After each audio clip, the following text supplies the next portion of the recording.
everyone. Thank you so much for tuning back in to my next Facebook Live video. Today I'd like to show you how I do a little tinting on photographs and then also some carving and filling in the carving on an encaustic painting.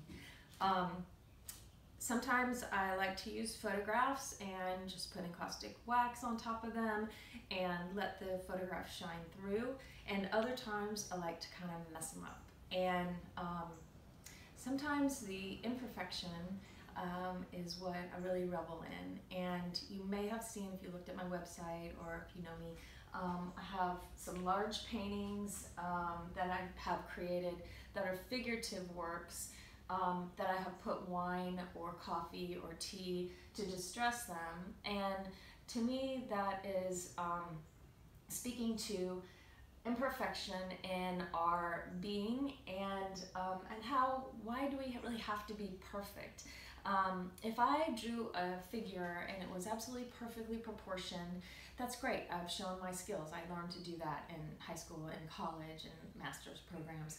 But for some reason, when I accidentally throw some paint on it, or my hand slips and I make a strange move, people seem to say, "Oh, what did you do there? I like that part." They really like the places that aren't realistic and perfect. And so when I have these photographs, this figure, and when I let all of these different elements start to distress them and change them, it activated something in me that helps me with the self-love and self-acceptance as I'm aging, because I don't need to look like I'm 20 years old when I'm almost 50. It's okay to have some wrinkles. It's okay to have some age spots. It gives more character. It shows what I've lived through. And so as I work on these photographs, it is really helping me with acceptance of myself as I put down different materials and change photographs in a way that make them imperfect. So I want to show you a little bit of what I'm doing.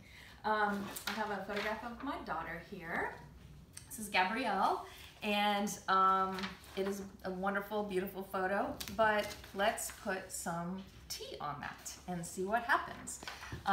So I have, doesn't matter what kind of tea. It was actually kind of fun to look at different types. Like this is some vanilla chai. So I'm just gonna start splattering that all over. And this is a way that you can kind of age a photograph. And these are inkjet photographs, because they tend to blur and spot and create these really different drip marks that I love. And so I'm gonna put that aside and kind of see what happens there. This is another photograph, and this time I am using some coffee. There's coffee grounds in this cup, and I'm just gonna kind of splatter that on there and see what happens. Let it kind of drip around. And maybe I'll end up liking how these splatters work, but I can also turn it over and let it soak in the coffee. It just gives it a really nice aged, almost sepia tone look. And I can even take this coffee out of this little Keurig thing and dump it right on there and start working it into the photograph with my hands.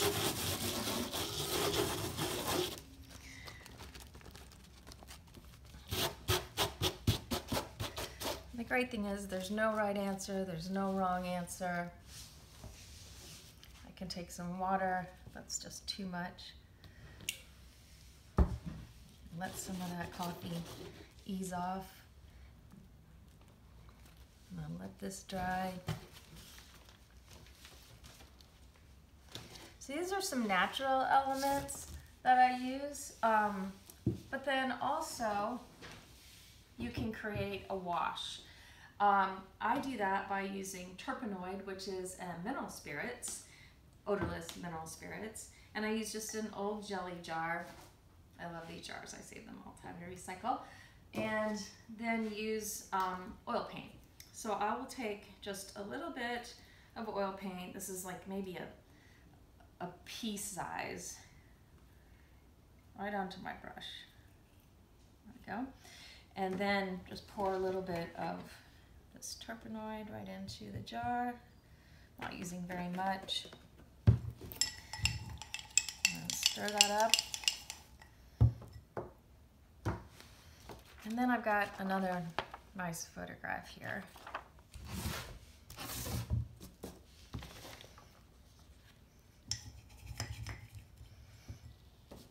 So you can kind of start painting the photograph. This is Van Dyke Brown is one of my very favorite colors of oil paint.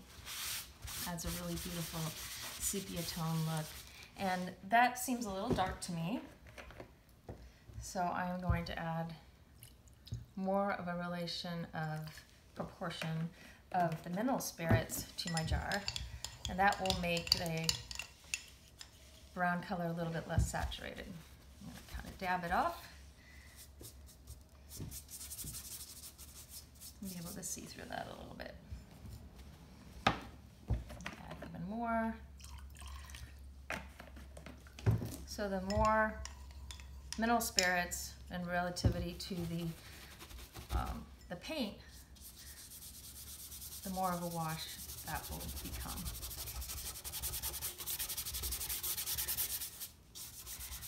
So to be honest, I really like the coffee and tea. If you can see that on my paper right there. So I'm going to turn this over and kind of soak that. And actually, I'm starting to like the back of this photograph more, which is something that happens sometimes, if you can just let yourself play. So you see how that is kind of making a beautiful brown sepia tone. You can get in there with your hands, coffee, and really work that around.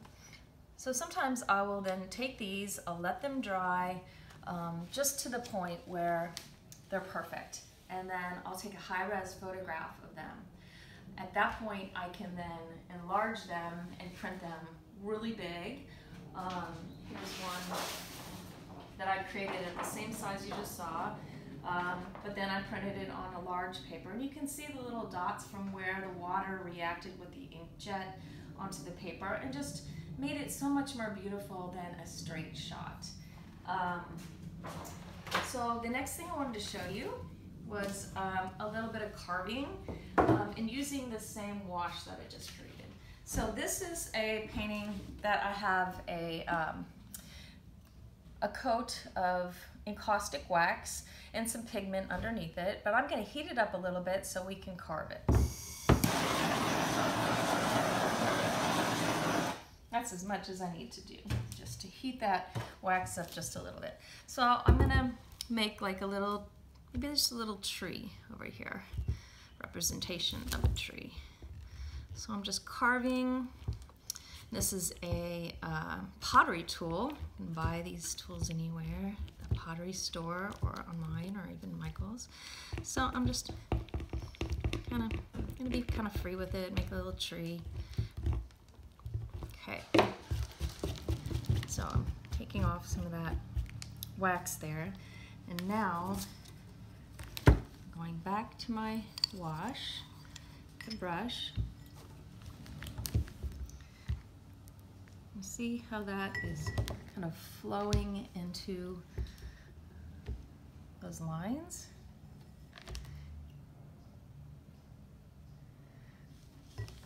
Great. Now you can take your paper towel and start dabbing off the excess on the top of the wax. And that leaves these wonderful little marks. And you could create words with these. You could carve in words, you could carve in imagery, you could draw around something. If there was already a tree there, you could enhance. And then you can kind of see some of this brown on the outside, which you could use to stain your piece if you wanted like the outside to look a little bit more aged. Take off some, you can take it all off. Really creates a nice atmosphere.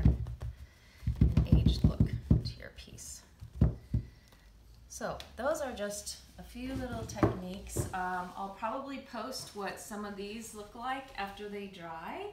They look very different if they've dried for 10 minutes versus an hour. So I hope that you'll try some of these techniques that will just change your work and really just get yourself out there. And I'd love to know if you use red wine, white wine, pomegranate juice, squeezed cherries. I've done that before all over your piece, and show us what you come up with. I will see you again next month for another live video, and if you go to Penny Treese Artist on Facebook, I have all kinds of workshops and new events for you to check out. So thank you for tuning in. Bye-bye.